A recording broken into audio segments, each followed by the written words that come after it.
आगामी स्थानिक स्वराज्य संस्थांच्या निवडणुका लवकरच पार पडणार. पालकमंत्री विखे पाटील नेमकं काय म्हणाले? पंतप्रधानांसारख्या व्यक्तीविषयी केलेल्या टीका टिप्पणीबद्दल शिवसेनेचे खासदार संजय राऊत यांच्याविरुद्ध गुन्हा दाखल करून कारवाई झाली पाहिजे अशी मागणी जलसंपदा तथा पालकमंत्री राधाकृष्ण विखे यांनी आज शुक्रवारी अहिल्यानगरमध्ये बोलताना केली आहे. मंत्री राधाकृष्ण विखे आज खरीप हंगाम आढावा बैठकीसाठी नगरमध्ये होते.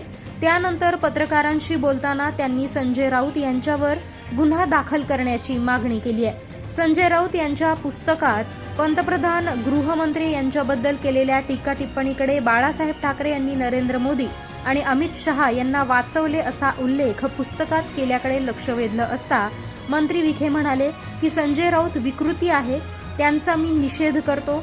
पंतप्रधान गृहमंत्री यांच्याविषयी बोलणं लिहिण्याची त्यांची पात्रता नाही.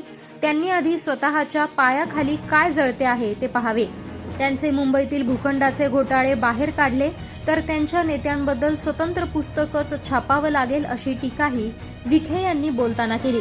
पंतप्रधानांसारख्या पदाची गरिमा ठेवली गेली पाहिजे, परंतु ज्यांनी जनाधार गमावला आहे, लोकांचा ज्यांच्यावर विश्वास राहिला नाही, त्यांचा अशा प्रकारे पुस्तक लिहून प्रसिद्धीच्या झोतात राहण्याचा प्रयत्न आहे.